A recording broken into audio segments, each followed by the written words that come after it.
लोग अक्सर पूछते हैं कि क्या परमेश्वर को अपने समय का दशमांश देना जरूरी है। जब भी दशमांश की बात चलती है, लोगों को उत्साहित किया जाता है कि परमेश्वर को दशमांश अपनी भेंटों के रूप में चढ़ाना चाहिए।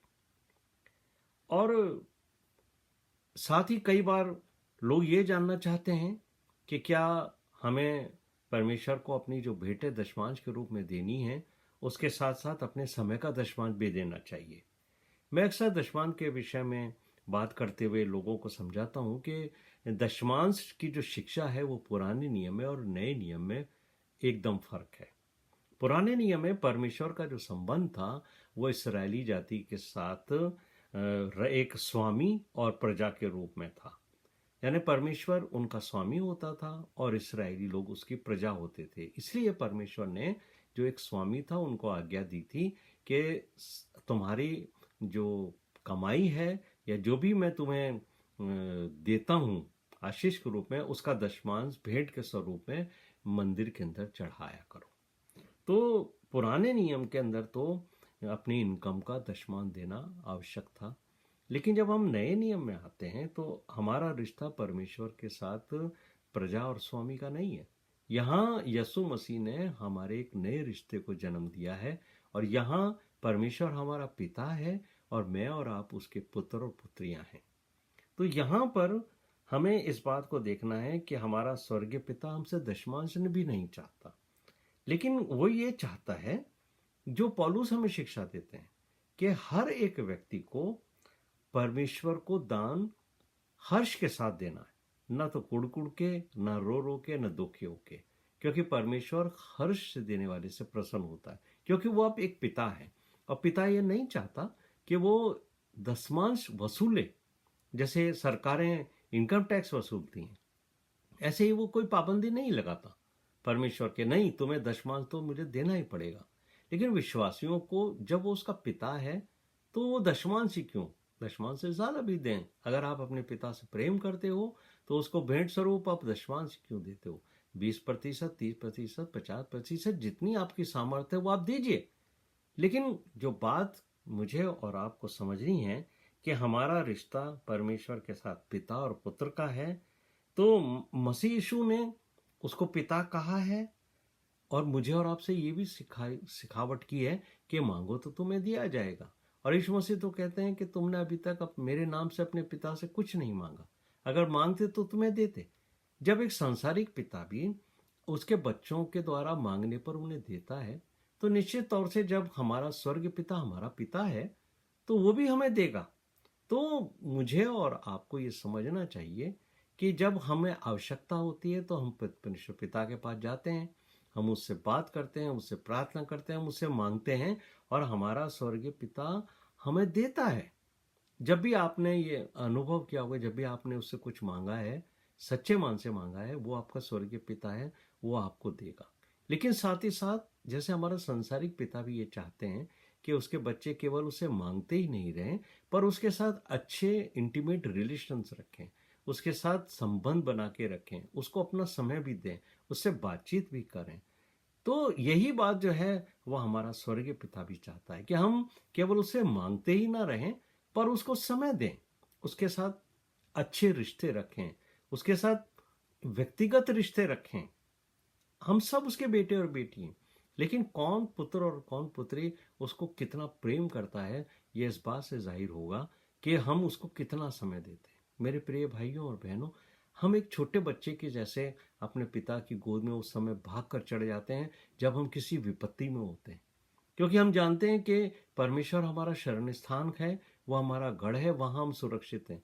तो जब कभी हम पे शत्रु वार करता है तो हम अपने पिता की गोद में जाके, एक छोटा बच्चा भाग कर अपने पिता की गोद में चढ़ जाता, वो अपनी सुरक्षा को वहां महसूस करता है। तो जब मैं और आप अपनी सुरक्षा के लिए वहां जाते हैं कि परमेश्वर में सुरक्षा देगा, जब हम बीमार हो जाते हैं अपनी बीमारी के छुटकारे के लिए वहां जाते हैं कि परमेश्वर हमारी, जो हमारा पिता है वो हमारी बीमारी से हमें छुटकारा देगा, जब हम को कोई ज़रूरत होती है तब हम भाग कर परमेश्वर के पास जाते हैं कि परमेश्वर हमारा पिता है, वो हमारी ज़रूरतों को पूरा करे। और हमारा अनुभव है कि परमेश्वर ने हमारी सब समस्याओं में से हमें निकाला है, हमारी आवश्यकताओं को उसने पूरा किया है, तो परमेश्वर हमें सुरक्षा ही नहीं देता, बीमारियों से छुटकारा नहीं देता, हमारी ज़रूरतों को भी पूरा नहीं करता, बल्कि वो ये चाहता है कि तू मेरी गोद में सुरक्षित रहे, मेरे साथ समय व्यतीत कर।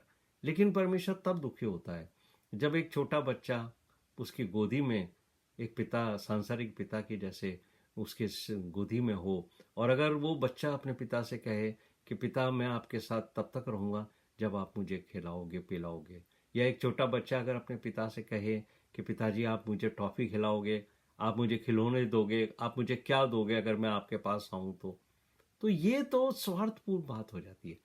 पिता ये नहीं चाहता कि बच्चे सिर्फ उसके साथ वो समय बिताएं जब वो उनकी डिमांड्स को पूरी करे।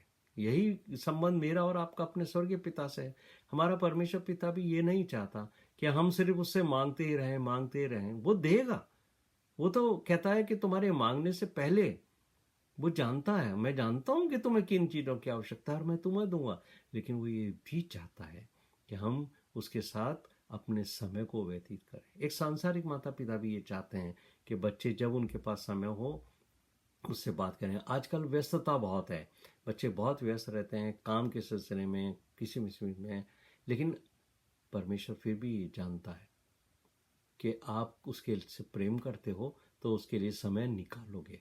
और मैं हमेशा इस बात के लिए उत्साहित करता हूँ, चाहे आप एक गृहिणी हो, चाहे आप एक पिता हो, पुरुष हो, एक माँ हो, एक युवा हो, आप परमेश्वर की संगति बढ़ाने के लिए समय निकालिए और परमेश्वर को अपना समय दीजिए।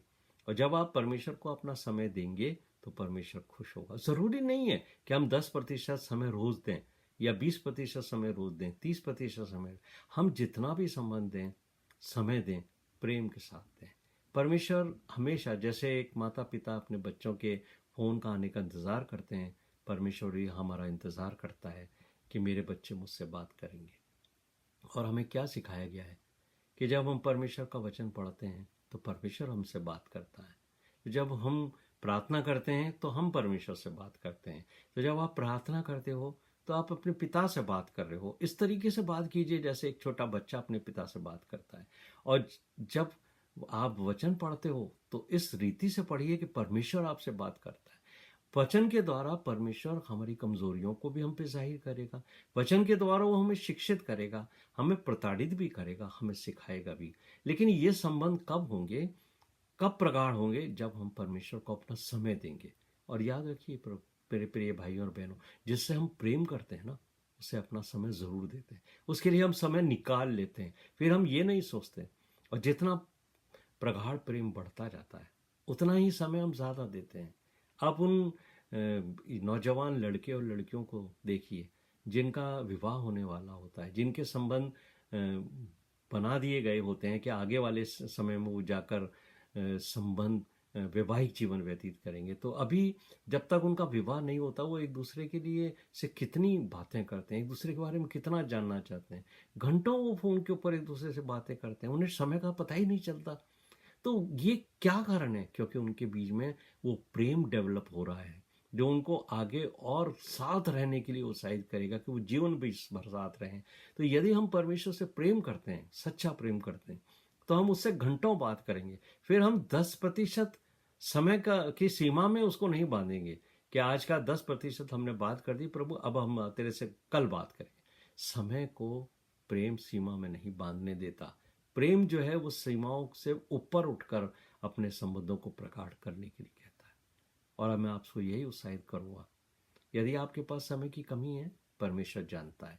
लेकिन जब भी आपको समय मिले, चाहे आप सफर में हो, तब आप अगर किसी मोटर में हो, रेल में हो, आप वहां भी आंख बंद करके अपने परमेश्वर से प्रार्थना कर सकते हैं। जब आप घर में हो, थोड़ी से समय के लिए समय निकालिए और बैठिए एकांत में और परमेश्वर से बात कीजिए। परमेश्वर आपसे संबंध बनाना चाहता है। वो आपको समय में नहीं बांधना चाहता। वो सिर्फ ये चाहता है कि आप उसके साथ प्रेम पूर्वक समय व्यतीत करें, ज्यादा से ज्यादा समय उसके साथ मगन रहें। जरूरी नहीं है कि आप सब कुछ छोड़ करके ही बैठें। आप अपना काम करते करते भी परमेश्वर के साथ बात कर सकते हैं, परमेश्वर की गीत सुन सकते हैं, परमेश्वर के वचन को सुन सकते हैं।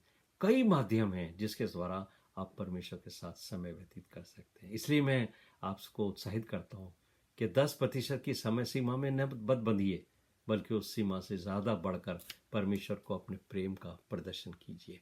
प्रभु इस वचन के द्वारा मुझे और आपको आशीष दे। आमीन।